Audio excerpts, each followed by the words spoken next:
ओम नमो भगवते वासुदेवाय। श्रीमद् भागवत महापुराण का द्वितीय स्कंद का तृतीय अध्याय आरंभ होता है। श्री सुखदेव जी कहते हैं, परीक्षित, तुमने मुझसे जो पूछा था कि मरते समय बुद्धिमान मनुष्यों को क्या करना चाहिए, उसका उत्तर मैंने तुम्हें दे दिया। जो ब्रह्म तेज का इच्छुक हो वह बृहस्पति की, जिसे इंद्रियों की विशेष शक्ति की कामना हो वह इंद्र की, और जिसे संतान की लालसा हो वह प्रजापतियों की उपासना करे। जिसे लक्ष्मी चाहिए वह माया देवी की, जिसे तेज चाहिए वह अग्नि की, जिसे धन चाहिए वह वसुओं की, और जिस प्रभावशाली पुरुष को वीरता की चाह हो उसे रुद्रों की उपासना करनी चाहिए।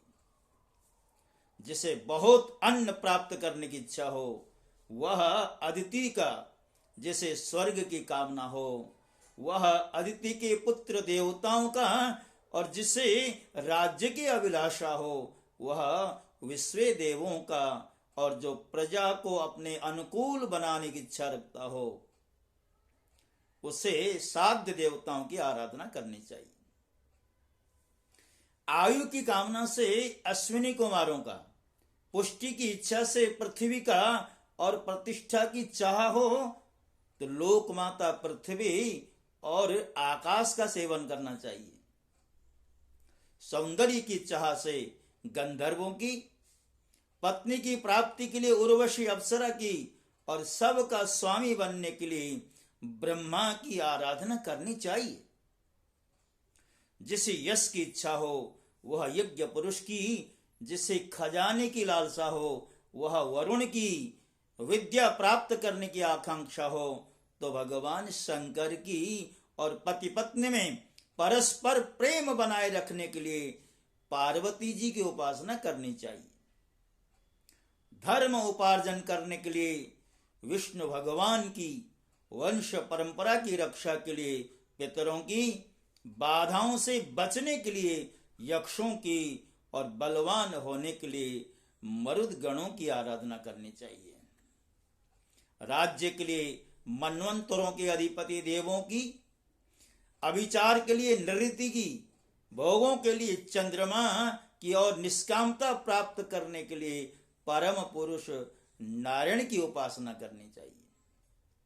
और जो बुद्धिमान पुरुष है वह चाहे निष्काम हो, समस्त कामना से युक्त हो, अथवा मोक्ष चाहता हो, उसे तो तीव्र भक्ति योग के द्वारा केवल पुरुषोत्तम भगवान की ही आराधना करनी चाहिए।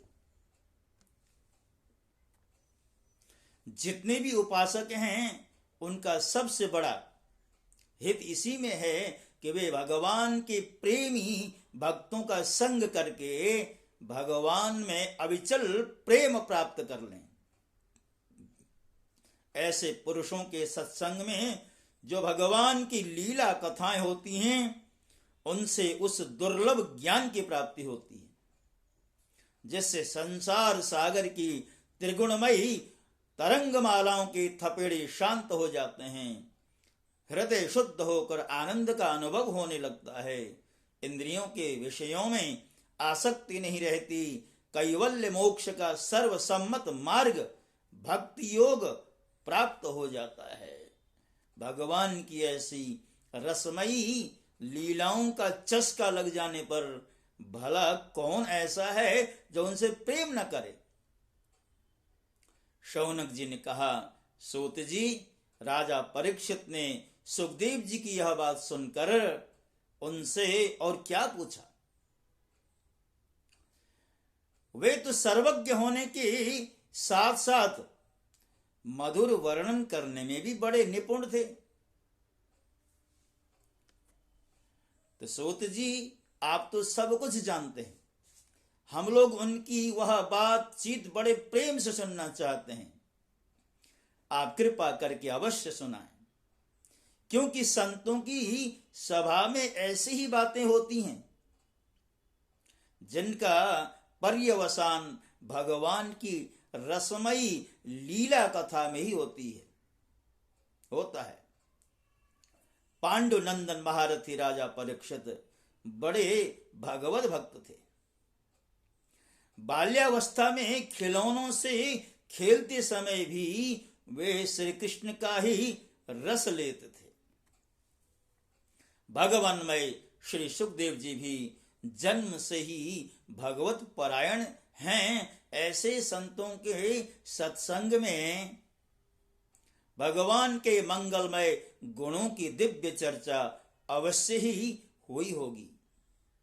जिसका समय भगवान श्री कृष्ण के गुणों के गान अथवा श्रवण में व्यतीत हो रहा है, उसके अतिरिक्त सभी मनुष्यों की आयु व्यर्थ ही जा रही है। वे भगवान सूर्य प्रतिदिन अपने उदय और अस्त से उनकी आयु छीनते जा रहे हैं। क्या वृक्ष नहीं जीते? क्या लुहार की धौंकनी सांस नहीं लेती? गांव के अन्य पालतू पशु क्या मनुष्य पशु की तरह खाते पीते या मैथुन नहीं करते? जिसके कान में भगवान श्री कृष्ण की लीला कथा कभी नहीं पड़ी, वह नर पशु कुत्ते, ग्राम सूकर, ऊंट और गधे से भी गया बीता जाने।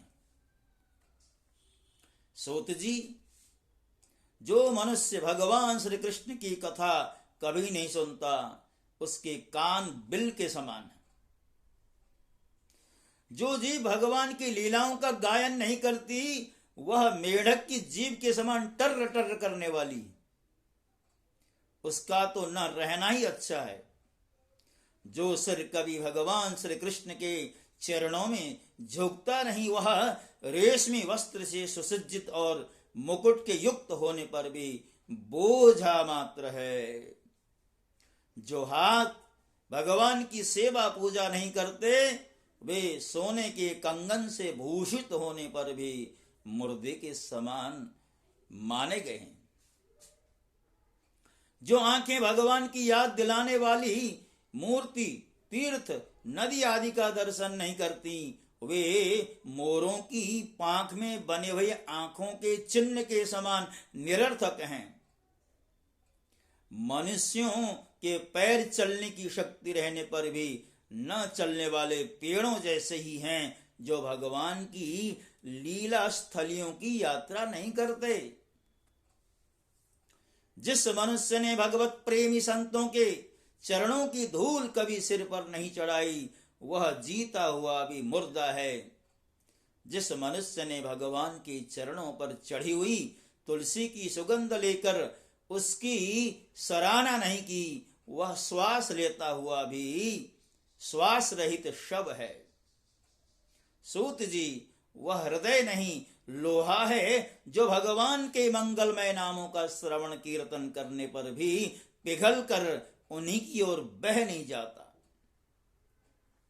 जिस समय हृदय पिघल जाता है, उस समय नेत्रों में आंसू छलकने लगते हैं और शरीर का रोम रोम खिल उठता है।